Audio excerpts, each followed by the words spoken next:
میں ہوں سلمان رشید اور یہ ہے ایک مسافر کی دنیا۔ ہم نے الیگزینڈر کو وہاں پنجاب سے نکال کے سندھ میں پہنچا دیا۔ سندھ کا آپ کو میں بریفلی بتاؤں گا۔ وہ یہاں سکھر کے نزدیک، روڑی کے نزدیک الور کا جو شہر ہے وہاں پہنچا۔ وہاں جو راجا تھا اس کا نام یونانیوں نے موسیقانوس لکھا ہے، سمجھ میں نہیں آتا کیا ہے۔ اور پھر وہ دریا کے مغربی کنارے کے اوپر چل پڑا، رائٹ بینک کے اوپر، اور لاڑکانہ سے ہوتا ہوا سیون میں اس نے ایک بڑی جنگ کی۔ پھر حیدرآباد پہنچا اور وہاں سے اس نے دریا کو، جو دریا سندھو تھا وہ بٹ جاتا تھا دو حصوں میں، تو وہاں سے اس نے دونوں آرمز کو ایکسپلور کیا۔ اور پھر وہ نیچے کراچی تک، جہاں اب کراچی آباد ہے وہاں تک تو شاید نہیں پہنچا ہوگا، تھوڑا اوپر سے ہی اس نے وہ رستہ لے لیا جو لسبیلا کو جاتا ہے، کراچی سے لسبیلا اور پھر آگے کوئٹہ کو جاتا ہے، کیونکہ وہاں پہ ایک جھیل کا ذکر کرتا ہے۔ اور اگر آپ کراچی سے اس سڑک پر سومیانی سے آگے نکل جائیں، سومیانی تو ذرا سائڈ پہ آ جاتا ہے الٹے ہاتھ مغرب کی طرف، اگر آپ سیدھے اس سڑک پہ چلے جائیں تو رستے سے کوئی 400 گز ہٹ کے الٹے ہاتھ پہ ہی آپ کا منہ لسبیلا کوئٹہ کی طرف ہے، الٹے ہاتھ پہ ایک جھیل آتی ہے جو کہ میں نے 1980 میں جب دیکھی تو اس میں کچھ پانی تھا۔ اور ایک میں نے کسی انگریز رائٹر کا پڑھا تھا جو کہ 19ویں صدی میں کہیں لکھا گیا تھا، اس میں اس نے کہا کہ جی اس کا جو مغربی کنارہ ہے وہاں پہ ایک چٹان ہے، اور وہاں واقعی ایک پتھر ہے، چٹان ہے چھوٹی سی، تو اس جگہ پہ جھیل 20 فٹ گہری ہے، یعنی کوئی 6 میٹر کے قریب گہری ہے۔ جب میں نے 1980-81 میں 2-3 بار میں گیا وہاں تو تب پانی ہوا کرتا تھا، لیکن جب میں پی ٹی وی کے لیے الیگزینڈر کی ڈاکیومنٹری بنا رہا تھا 2001 میں، اور تو میں ٹیم کو لے کے گیا کہ یار وہ جھیل ہم نے دیکھنی ہے۔ وہ مکمل ایک سینڈ بیڈ بنا ہوا تھا، ریت تھی نیچے اور پانی کا ایک قطرہ بھی نہیں تھا، بالکل خشک تھی۔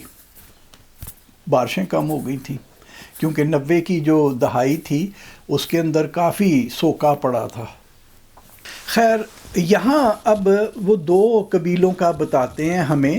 ایک تو وہ کہتا ہے عرابٹائے ہیں، اور ایک عرابیس ریور کا ذکر کرتا ہے، وہ جو کہ ہب بنتا ہے، اور پھر وہ اورٹائے کا بتاتا ہے، اور کہتا ہے، یہ میں الیگزینڈر کے تاریخ دان آریان کی بات کر رہا ہوں، اور بعد میں جو آنے والے تھے انہوں نے بھی اسی قسم کی باتیں لکھی، اس سے بلکہ پہلے بھی یہی لکھا گیا۔ تو وہ کہتا ہے کہ جناب وہ انہوں نے نا کوئی دوستی کا وہ نہیں کیا، تو الیگزینڈر کو ذرا بیٹل آرڈر میں اپنی مارچ جاری رکھنی پڑی، اور یہ تھے تھوڑے تھوڑے، اس کی فوج ذرا زیادہ تھی، 30-35 ہزار تو تھی اس وقت، تو وہ اس کو دیکھ کے بھاگ جاتے تھے، کوئی گوریلا ایکشن کرتے تھے پھر چھپ جاتے تھے جا کے، اور یہ یوں مارچ کرتے کرتے ایک جگہ پہنچا جس کا نام ہمیں رام باکیا بتایا جاتا ہے۔ وہ کسی نے آج تک آئیڈینٹیفائی نہیں کی۔ اورل سٹائن ایک آرکیولوجسٹ تھا برطانوی جو کہ 20ویں صدی کے شروع میں یہاں پہ کافی کام اس نے کیا، بلکہ 1930 کے دہائی کے اندر بھی اس نے مکران میں بہت کام کیا۔ تو سٹائن کا خیال ہے کہ وہ لسبیلا کے نزدیک کوئی جگہ بنتی ہے، اور میرا بھی یہی خیال ہے، میں سٹائن کے ساتھ متفق ہوں کہ وہ لسبیلا کے نزدیک ہی وہ بنتی ہے۔ وہاں آریان ہمیں بتاتا ہے کہ الیگزینڈر نے دیکھا کہ ذرا جگہ اونچی ہے، اور اگر آپ لسبیلا جائیں تو شہر واقعی ایک اونچی، جسے ایمیننس کہتے ہیں، اس کے اوپر ہے۔ وہاں پہ اس نے قلعہ بھی بنوایا، تو وہ مجھے لسبیلا ہی لگتا ہے، رام باکیا جو ہے۔ اور مجھے ایک گمان گزرتا ہے، پتہ نہیں کسی اور نے اس کے اوپر کمنٹ کبھی کیا ہے کہ نہیں، کہ اس جگہ کو اس زمانے میں رام باغ کہا کرتے ہوں گے، رام کا باغ۔ وہاں سے الیگزینڈر کو پتہ چلا کہ جو اوریٹائے ہیں نا وہ ایک تنگ درہ ہے، ایک تنگ پاس ہے، نیرو پاس، آریان کی اس میں اس کی ڈسکرپشن لکھی ہوئی ہے کہ وہ اس میں بیٹھے ہوئے ہیں اور اس کا انتظار کر رہے ہیں کہ یہ آئے گا تو حملہ کریں گے۔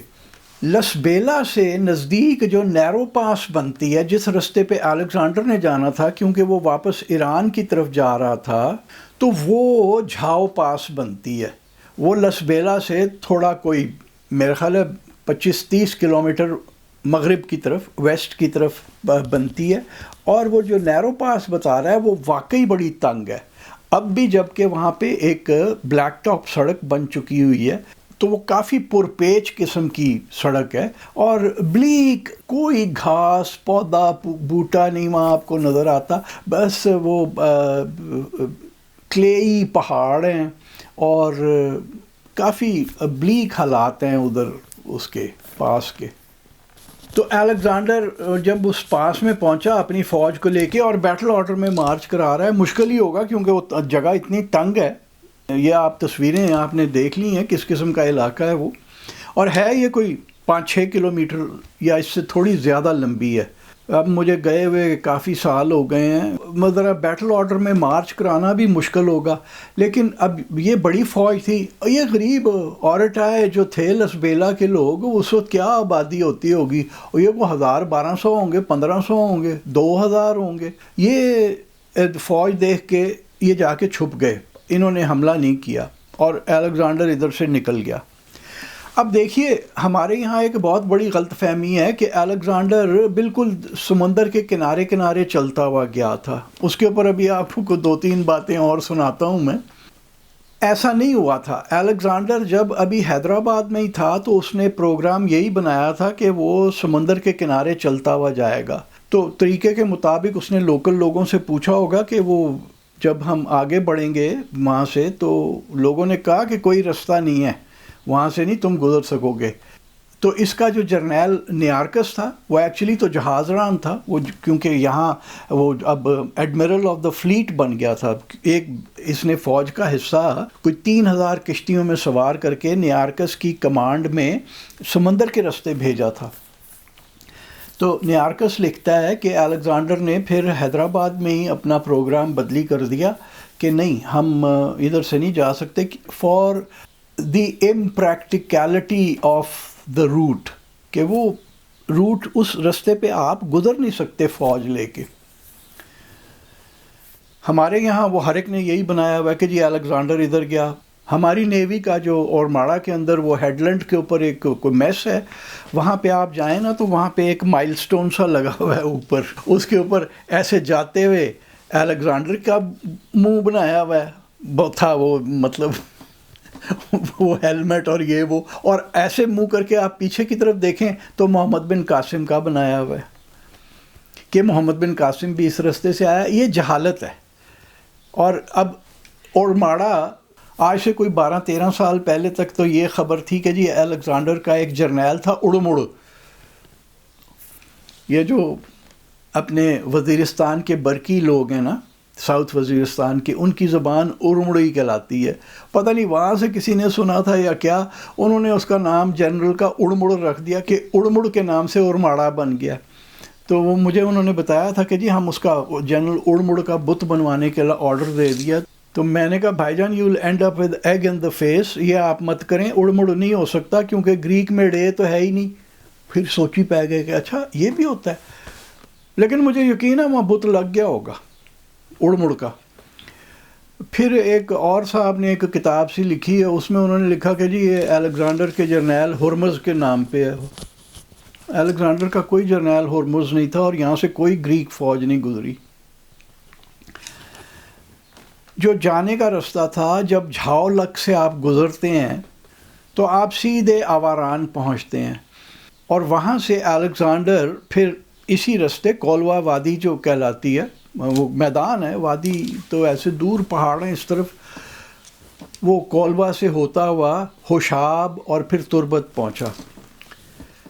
اس میں ایک واقعہ یہ ہوا کہ ایک گرمی بہت تھی، تو رات کو یہ لوگ عموماً سفر رات کو ہی کرتے تھے، لیکن یہ شروع میں تھا ابھی تو دن کا سفر تھا، رات کو انہوں نے ایک ندی کے پارٹ میں کیمپ کر لیا، اور چونکہ ریت جلدی ٹھنڈی ہو جاتی ہے تو ذرا سکون سے سو گئے سارے، تمبو شمبو لگ گئے۔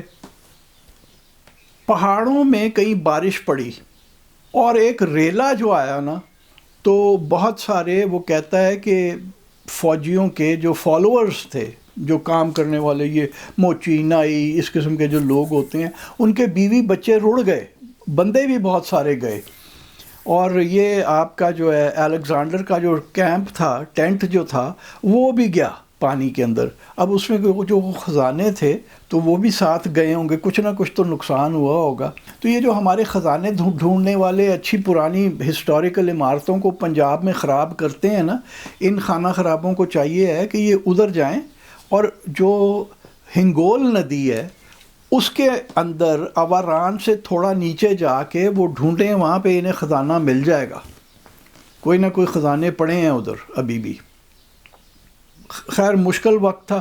اب الیگزینڈر کا جو پہلے پروگرام تھا کہ وہ سمندر کے ساتھ ساتھ جائے گا، وہ تو اس لیے تھا کہ وہ نیارکس جو فلیٹ لے کے آ رہا ہے، جو بیڑا لے کے آ رہا ہے کشتیوں کا، وہ ان کے لیے پانی کے کنویں کھودے، اور وہ یہ بھی کروائے کہ کوئی راشن واشن اکٹھا کر کے بھی بیڑیوں کو دے۔ تو وہ تو ہو نہیں رہا تھا، تو ایک وقت اس نے اپنے ایک ذرا جونیئر افسر کو، کوئی ہوگا کرنل ٹائپ کا لیول کا بندہ، اس کو ایک فوجی دستہ دے کے اس کو دریا کے ساتھ ساتھ نیچے بھیجا، اور وہ میرا خیال ہے اس نے ہنگول کے اوپر ہی کیا ہوگا۔ یہ ہنگول وہی ندی ہے جس کے اوپر شری ماتا ہنگلاج کا مندر ہے، بڑی تیرتھ ہے بھائی، تو میں کئی بار جا چکا ہوں ادھر ویسے۔ تو وہ وہاں پہ اس نے اس کو دے کے بھیجا کہ جا نیچے جا کے دیکھ یار ان کو کچھ مل ول بھی رہا ہے کہ نہیں۔ تو وہ وہاں پہنچا اور اس نے کہا کہ جناب کنویں شویں تو آپ کھود سکتے ہیں، وہ اس طرح سے کہ آپ تھوڑا سا بھی کھودیں تو نیچے سے پانی نکلتا ہے، لیکن ہوتا کڑوا ہے، اور اگر آپ زیادہ کھودیں تو شاید میٹھا پانی بھی تھوڑا نکل آتا ہے۔ لیکن لوگ بڑے عجیب و غریب قسم کے ہیں کہ لمبے لمبے ان کے بال ہیں، اور وہ کیا کرتے ہیں کہ ان کے جو جھونپڑیاں ہیں وہ بنی ہوئی ہیں مچھلیوں کی ہڈیوں سے، ویلز کی پسلیوں سے بنائی ہوں وہ انہوں نے، اور کہتا ہے کہ وہ چھتیں بھی وہ اسی کی ڈالتے ہیں، اور مچھلی پہ ان کا گزارا ہے، اور کچھ ان کے پاس کھانے پینے کو نہیں ہے۔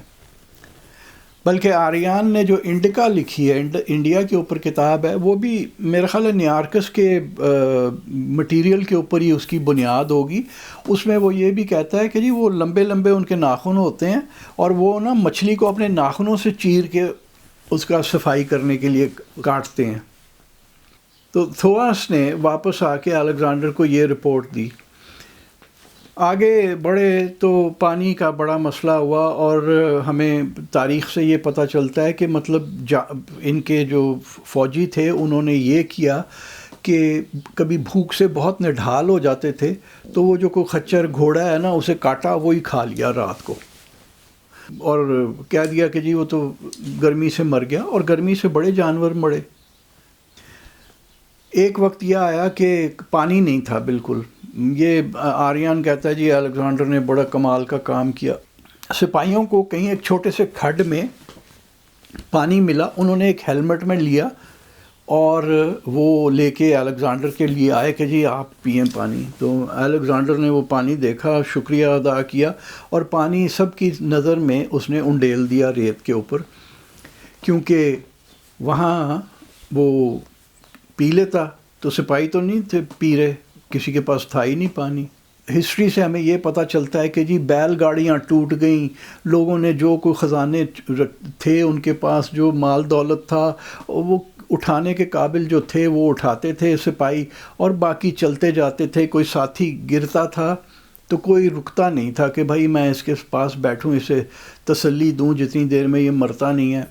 بندے مرے، بہت نقصان ہوا، حتیٰ کہ وہ ایک جگہ پہنچے جہاں کچھ بہتری تھی، اور وہ جگہ کولوا سے آگے جہاں حشاب کے نزدیک کہیں یہ جو ندی ہے اسے وہاں شاید حشا بھی کہتے ہیں. وہ آگے جا کے جو ایران کی طرف سے آنے والی نہنگ ندی ہے، اور یہ ندیاں جہاں ملتی ہیں وہاں تربت ہے، لیکن اس ندی میں کچھ پانی ہوتا ہے تو اس کے ارد گرد کوئی نہ کوئی کھیتی باڑی ہوگی، کوئی کھجوروں کے پیڑ ہوں گے. اور کھجور عرب نہیں لے کے آئے تھے، جیسا کہ عام ہمارے یہاں کے ڈفر یہی مانتے ہیں کہ جی عربی کھجور لے کے آئے تھے. کھجوریں پہلے سے یہاں پہ لگی ہوئی تھیں. اگر آپ موئنجو دڑو کی سیلز بھی دیکھیں تو ان پہ بھی کھجور کا پیڑ بنا ہوا ہے، یعنی 6000 سال پہلے بھی کھجور ہوتی تھی یہاں پہ. عرب لے کے آئے ہیں. سارا کام کسی ہور نہیں ساڈے لئی کیتا، اسی نکھید دے سکے. تو وہاں پھر ذرا تھوڑا بہتری ہو گئی، اور وہ پھر ایک جگہ پہ پہنچے جہاں ذرا آبادی تھی. وہ میرے اندازے میں وہ تربت جسے کہتے تھے، اب پھر پرانا نام آ گیا کیچ، جو کہ پتہ نہیں کب سے چلا آ رہا ہے، کیونکہ عرب بھی جب آئے ہیں تو وہ کیج کہتے تھے، کیچ نہیں کہہ سکتے تھے، کیج کہتے تھے. تو وہ وہاں پہنچا، اور وہاں سے پھر الیگزینڈر نے اپنے سپاہیوں کو کہا کہ بھائی جا کے راشن لے کے آؤ. اسے کسی نے خبر دی ہوگی کہ جی یہاں سے نارتھ میں اتر کی طرف ایک شہر ہے، وہاں بہت آبادی ہے، فصلیں بڑی اچھی ہوتی ہیں اور مال دولت بہت ہے. تو وہ اس نے وہاں پہ اپنے فوجیوں کو بھیجا. اور وہ جگہ کون سی بنتی ہے بھلا؟ وہ پنجگور بنتی ہے. میں پہلے بھی بتا چکا ہوں، پنجگور میری بڑی پسندیدہ جگہ ہے، لیکن اب میں نہیں جا سکتا، بلوچ ناراض ہیں، ماریں گے مجھے، تو میں ادھر تو نہیں جا سکتا. لیکن پنجگور ایک تو اس کی ذرا ہائٹ اونچی ہے. میں اگست میں تھا وہاں پہ، شام کو میں ریسٹ ہاؤس کے سامنے جو پیٹیو تھا اس کے اوپر اپنی چرپائی لگوایا کرتا تھا، اور رات کو مجھے موٹا کھیس اوڑھنا پڑتا تھا، بلکہ 2 کھیس اوڑھنے پڑتے تھے، ایسی مزے کی ٹھنڈ ہو جاتی تھی. تو پنجگور کے پاس سے رخشاں ندی گزرتی ہے. رخشاں کے پانی کے اوپر اتنے باغ ہیں وہاں پہ، اور ہم تو اب بیوقوف بن گئے ہیں نا کہ جی وہ سعودی عرب سے ہی کھجور آئے گی تو کھانا ہی ہے. بیٹیوں کے نام بھی ان کھجوروں کے نام پہ رکھ رہے ہیں. پنجگور کی کھجوریں جس نے نہیں نہ کھائیں اس نے کچھ نہیں کھایا. مجھے اب یاد نہیں ہے، لیکن مجھے جہاں تک کچھ تھوڑا سا ذہن میں آتا ہے، انہوں نے مجھے بتایا تھا کہ وہ 36 مختلف قسم کی کھجوریں پنجگور میں اگتی ہیں، اور انگور 4 قسم کے. تو بڑی کمال جگہ ہے پنجگور. اور اس کا اصل نام جو تھا نا وہ تھا گنج پور، خزانوں والا شہر. کیونکہ اگر آپ پرانے عرب جو تاریخ دان ہیں، یہ ابن حوکل، بلازری وغیرہ، اگر ان کا کام پڑھیں تو کنز بور کا ذکر کرتے ہیں، کیونکہ نہ گنج کہہ سکتے تھے، گاف تو ہے نہیں عربی میں، اور نہ پور کہہ سکتے تھے، تو انہوں نے گنج پور کو کنز بور بنا دیا تھا. یہ بعد میں پنجگور بنا، اور پھر 5 قبریں بھی ایجاد کر لیں. پنج گور 5 قبریں، تو 5 قبریں بھی ایجاد کر لیں. سب فراڈ کہ یہ صحابی آئے تھے، کچھ نہیں، 2 نمبر. اور ایک جگہ پہ بھی نہیں ہیں وہ قبریں، ایک یہاں ہے، ایک وہاں ہے، ایک فلاں جگہ ہے. تو وہ 5 قبریں کوئی نہیں ہیں. یہ گنج پور ہے، خزانوں کا شہر. حالات اچھے ہوتے نا تو پنجگور جو ہے نا وہ سمر ریزورٹ ہونا تھا بلوچستان اور سندھ کے لیے. سڑکیں اگر اچھی ہوتی ہیں ہماری، اب خیر اچھی ہو رہی ہیں، لیکن حالات اچھے نہیں نہ ہو رہے.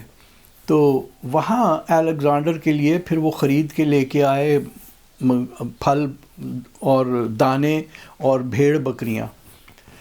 اب تربت کا نام بھی بڑا دلچسپ ہے. کیچ سے تربت کیسے بنا؟ وہ مجھے ایک شک پڑتا ہے کہ الیگزینڈر کے کچھ لوگ جو ذرا سینئر لیول کے ہوں گے یا جونیئر لیول کے بھی ہوں گے، وہ یہاں آ کے نا وہ تھکاوٹ سے مرمرا گئے، اور یہاں پہ بنی قبریں. کیونکہ تربت فارسی میں قبر کو کہتے ہیں. اگر آپ ابن حوکل کی جغرافی پڑھیں، عرب تھا، اس نے 9ویں صدی کے اندر اپنی جغرافی لکھی تھی سندھ کی، بڑی تفصیل سے اس نے بیان کیا ہے. تو وہ کہتا ہے کہ ایک شہر ہے جس کا نام ہے قبر. اب قبر جو لفظ ہے یہ تو عربی کا ہے.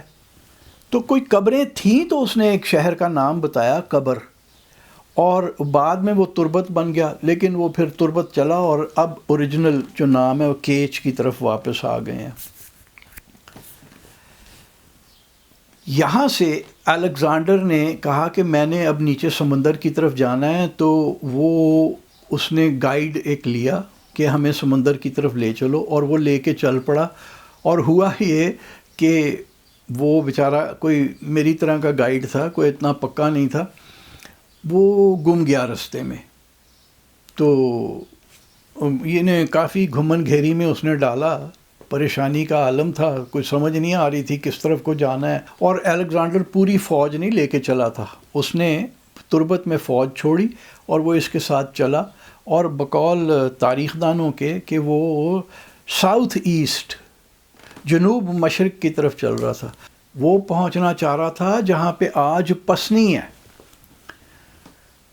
تو ایک وقت پہ جب یہ کافی پریشانی ہوئی تو پھر الیگزینڈر نے اسے کہا کہ بھائی جان تو صبر کر. اپنے گائیڈ کو اس نے کہا، کہتا ہے مجھے ذرا دیکھ لینے دے. رات پڑی تو اس نے ستاروں کی مدد سے پھر مارچ کرنا شروع کیا. دن میں نہ تو وہاں پہ کوئی ایسا بڑا پیڑ ہے جو دور آپ کو دکھتا ہے، نہ کوئی ایسی چٹانیں ہیں کہ جن سے آپ حساب کر سکیں. تو وہ گائیڈ بیچارہ کئی دنوں بعد آیا ہوگا تو اس کو نہیں مل سکی جگہ.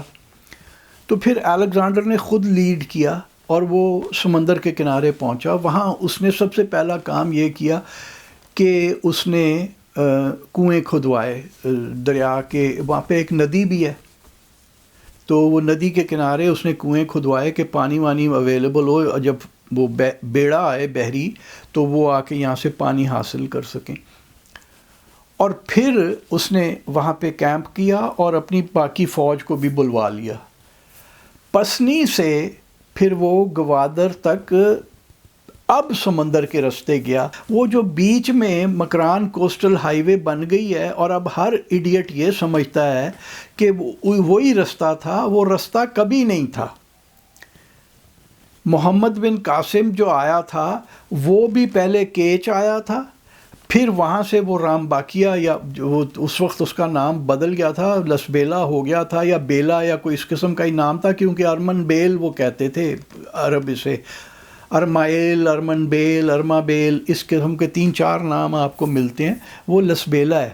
وہ لسبیلا آتے تھے، سمندر کے کنارے کوئی نہیں آتا تھا. یہ بیوقوف لوگوں کو اب سمجھ لینا چاہیے ہے کہ یہ رستہ نہیں تھا. تو اب وہ یہاں سے الیگزینڈر جو ہے سمندر کے کنارے کنارے جو باقی میرے خیال ہے 100 کلومیٹر یا 150 کلومیٹر کا سفر ہے گوادر تک، وہ وہاں آیا. گوادر بڑی خوبصورت جگہ تھی، وہاں پہ پانی بھی تھا اور پودے پیڑ بہت سارے تھے، تو پھول بہت تھے. بلکہ وہ تاریخ میں تو یہ لکھا ہوا ہے کہ فوجی اتنے ریگستان کا سفر کرنے کے بعد آ کے وہ پھول دیکھ کے اتنے مطلب خوش ہو گئے کہ لوگوں نے پھولوں کے وہ چیپلٹس بنا کے، گجرے سے بنا کے اپنے سروں پہ فوجیوں نے رکھے. اور کافی وقت یہاں پہ میرا خیال ہے کوئی 2-1 ہفتے تو وہ الیگزینڈر رکا. اس کی فلیٹ بھی آ کے اس کو یہاں پہ ملی. اور پھر یہاں سے الیگزینڈر نے نارتھ ویسٹ کا رخ لیا اور وہ جا کے ایران میں کرمان میں، کرمانیہ کا ذکر ہوتا ہے الیگزینڈر کی ہسٹری میں، کرمان میں پورا پہنچا. پورا جو ہے وہ بمپور ہے. اگر آپ کھجوریں کھانے کے شوقین ہیں تو بمپور کی بھی کھجور بڑی مشہور ہے. وہ ہمارے یہاں اس کی بکتی ہے، پنجگور کی نہیں بکتی. وہ ذرا مشکل سے آپ کو ملتی ہے پنجگور کی، لیکن آپ کو بمپور کی کھجور مل جاتی ہے. اور آج کل تو ہم ویسے ہی پاگل ہو گئے ہیں کہ جی کھجور عرب تو ہی آنی چاہیے. اجوا، کڑیاں دا نام بھی اجوا رکھو. تو یہ تھی الیگزینڈر کی چھوٹی سی کہانی، جو کہ ہمارے یہاں چونکہ غلط فہمیاں ہیں تو وہ میں نے کہا کہ میں بتا دوں کہ اصل تاریخ آپ کو کیا ہے.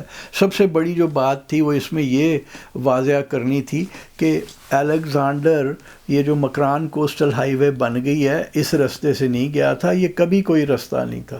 میں جب ایک کام کر رہا تھا 2013-14 میں، تو اس میں نے وہاں جا کے اورماڑا میں یاری دوستی ہو گئی، بڑے پیارے لوگ ہیں. ان سے میں نے پوچھا تو وہ کہتے ہیں کہ جی ہم یہاں سے کشتیوں پہ بیٹھ کے کراچی جایا کرتے تھے، اور وہ کشتیاں کبھی شری لنکا کی فشنگ بوٹس ہوتی تھیں، کبھی کوئی ہوتی تھیں. کہتے ہیں کہ وہ اتنا بھیانک سفر ہوتا تھا، اور رات پڑتی تھی تو طرح طرح کے کیڑے نکل آتے تھے پھٹوں میں سے، اور کہتے ہیں ایسے بھیانک کیڑے تھے ہم تو سو نہیں سکتے تھے. اور کوئی بہت ہی دلیر ہوتا تھا جس کے پاس یا جس کے پاس پیسے ہوتے تھے تو وہ پھر اس کے اوپر جہاز کے اوپر جایا کرتے تھے. اب اورماڑا کا ایئر فیلڈ بھی فارغ پڑا ہے، پسنی کا ایئر فیلڈ بھی فارغ پڑا ہے، گوادر شاید جہاز جاتا ہے، آگے جیونی کا ایئر فیلڈ ہوتا تھا، وہ جیونی بھی فارغ پڑا ہے. یہاں اب آپ کو وہ مکران کوسٹل ہائی وے بن جانے کی وجہ سے وہ جو کراچی سے گوادر کا سفر 48 گھنٹے کا ہوتا تھا وہ اب 8 گھنٹے کا بن کے رہ گیا. تو اب یہ رستہ استعمال ہوتا ہے، پہلے کسی زمانے میں یہ رستہ کبھی نہیں استعمال ہوتا تھا. تو یہ تھی الیگزینڈر کی کہانی، اس کی انڈین کیمپینز کی.